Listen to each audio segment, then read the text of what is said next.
Gente, tudo bem? Como eu tinha falado na última aula, a gente vai dar continuidade ao nosso conteúdo. Lembrando que a gente vai dar continuidade ao conteúdo aqui e a partir da aula eu já vou dar o seguimento, tá? Então a gente começou falando sobre as cidades, sobre a adaptação que a gente tem na cidade, sobre os pontos de encontro, como as praças, por exemplo. E agora a gente vai falar sobre o desenvolvimento do urbanismo. Vamos lá rememorar aquela parte que eu falei sobre a modernidade, né? Sobre o modernismo. Final do século XIX, o mundo está mudando por conta do processo de revolução industrial, e isso acontece inclusive com ciências como com ciências da arquitetura, como urbanismo, paisagismo, tá? Vamos contextualizar. As cidades, elas não deixavam de ter um desenvolvimento urbanístico, elas sempre se organizaram para poder se desenvolver e se adaptar socialmente, culturalmente, estruturalmente. O que acontece quando o urbanismo surge é que as pessoas elas vão conseguir pensar, certo, a cidade de uma forma orgânica. Paris é um grande exemplo de como o processo de urbanismo se deu, de urbanização. O que acontece? A cidade de Paris era uma cidade extremamente desorganizada, ela teve um crescimento muito desenfreado.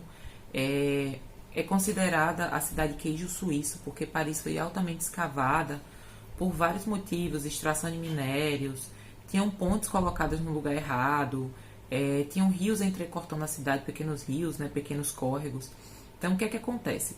O George Eugène Haussmann, ele foi o prefeito, né, ele foi conhecido como Barão de Haussmann, ele era o prefeito de Paris. E aí, o que ele fez? Ele começou a derrubar prédios, certo? Ele tirava as pessoas daquele local, colocava as pessoas em outros lugares, ele derrubava aqueles prédios, ele fazia avenidas, né? Fez o sistema de esgotamento, né? de despejo dos dejetos, porque na época ele já tinha essa concepção de esgoto, mas não de tratamento de esgoto como a gente tem hoje. Então os dejetos eles eram jogados em uma outra parte da cidade, tá? E aí o que acontece? Paris, ele começou a ter um traçado que eles chamam de traçado urbano, né? A cidade era mais bem dividida, tinha áreas para todas as funções, então áreas de comércio, áreas de lazer, esse tipo de abertura de espaços para circulação de veículos, porque os veículos eles surgem a partir de um determinado momento, e isso não vai acontecer só em Paris, certo? Então, a infraestrutura da cidade ela melhorou bastante. Uma outra questão também é da iluminação pública, porque a gente já tem o desenvolvimento da iluminação pública, está abandonando aquele modelo antigo, onde os postes eles eram acesos através de acendedores, né, de chamas de fogo, de fogareiro, e aí eles passam a ser elétricos. E existe um sistema de distribuição de água. A água, a partir desse momento, ela já passa a ser encanada em alguns locais de Paris. Isso não aconteceu em toda Paris. Essa é uma coisa que vai ficar muito claro para a gente. O processo de urbanização ele não acontece para viabilizar que a cidade funcione para todo mundo. O processo de urbanização ele acontece viabilizando uma cidade para um grupo social específico, tanto para comerciantes quanto para pessoas que tinham estrutura, né, uma influência social e financeira maior na sociedade. Essa questão da reforma feita em Paris, ela não parou por aí, né? Na Europa, outras cidades foram seguindo esse caminho de se organizar, reorganizar urbanisticamente. Inclusive, se vocês quiserem ver, tem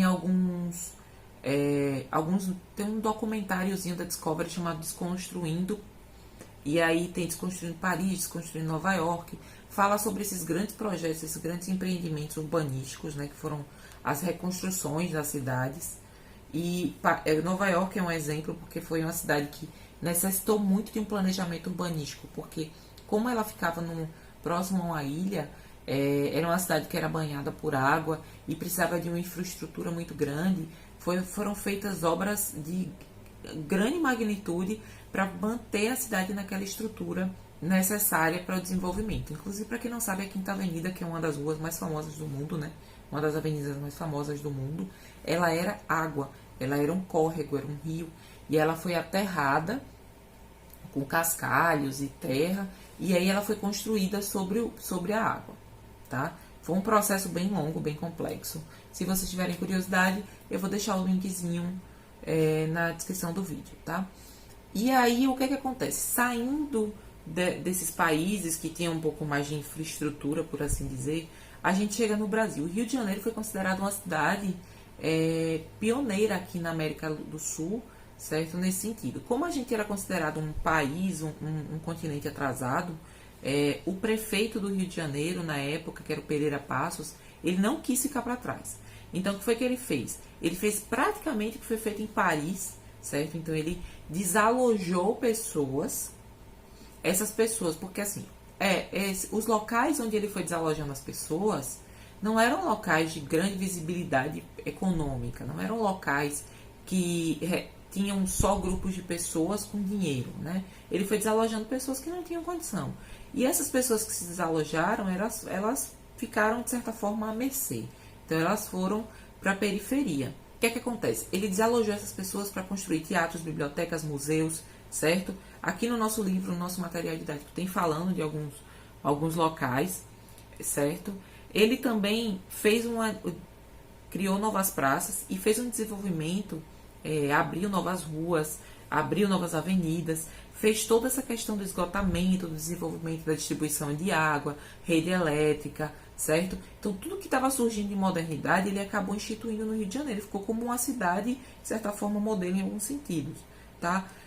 Posteriormente, o Rio de Janeiro recebeu outros projetos de urbanização. O Aterro do Flamengo é um projeto de urbanização de grande magnitude também. A Lagoa Rodrigo de Freitas tem outro projeto urbanístico ali envolvido.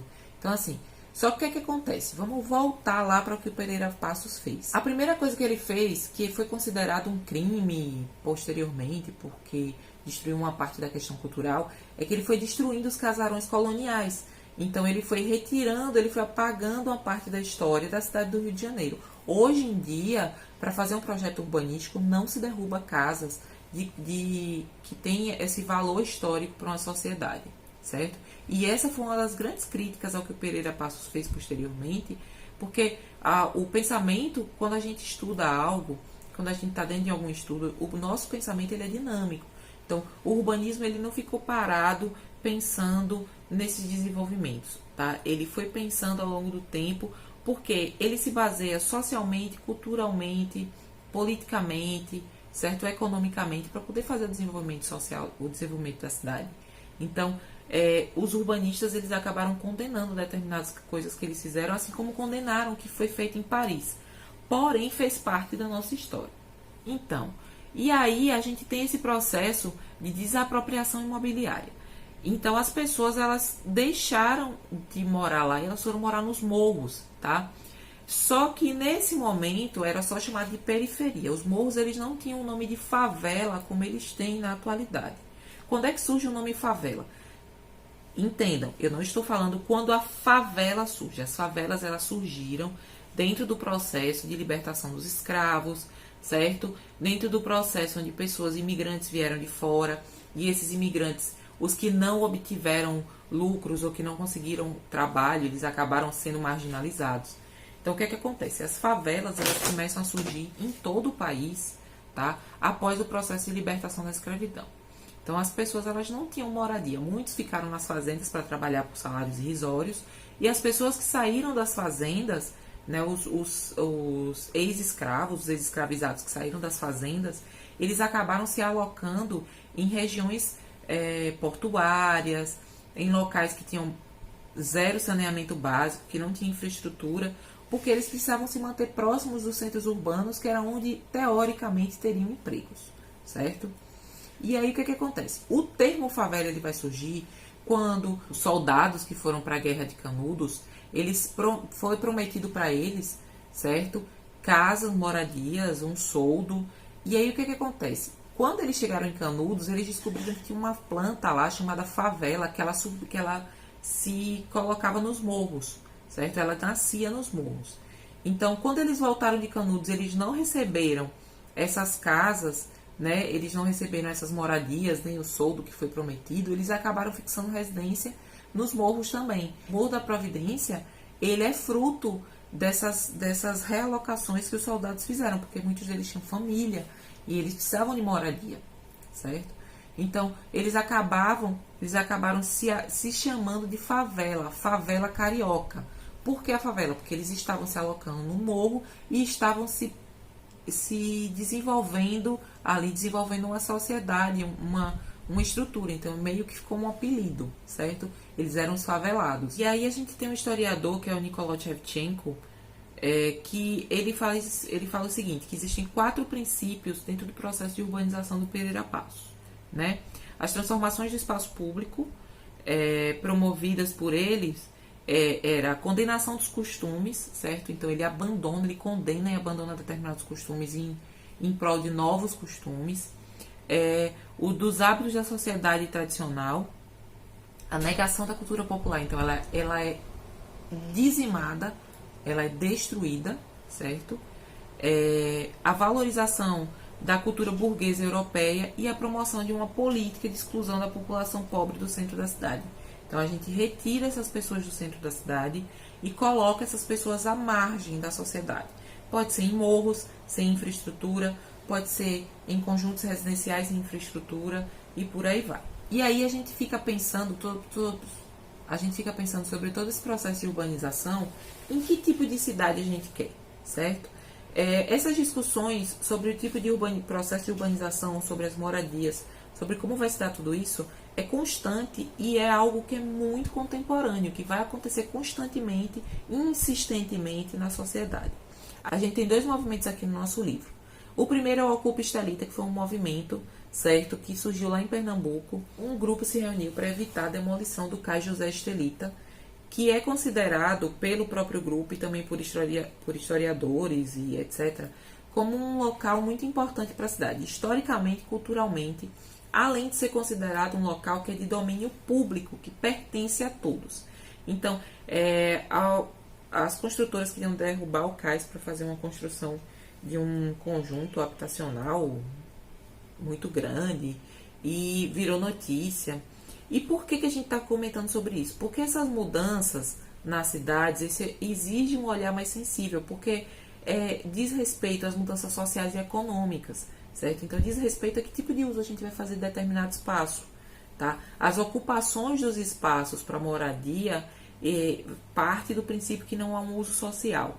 Porém, as ocupações de espaço, né, o fatiamento da cidade para um pequeno grupo de pessoas por um alto custo, ele na verdade atende a questões econômicas, né? Então as pessoas que têm mais dinheiro, elas acabam pagando mais caro pela sua moradia e acabam pagando por um local exclusivo.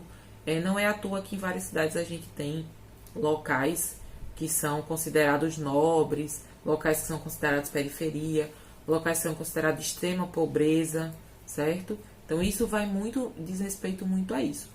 E não só a questões culturais, porque o que eles faziam? Eles faziam apresentações públicas, davam aulas, faziam apresentações artísticas, debates, certo? Sobre a necessidade de manter a Estelita aberta. E eles questionavam também várias outras coisas, né? Não só o uso público. Que aí a gente nos leva a pensar, lá em 2013 existiram jornadas, né? Existiram manifestações que foram chamadas de Jornadas de Junho, certo? Vocês já devem estudar isso nos livros de história. O que acontece?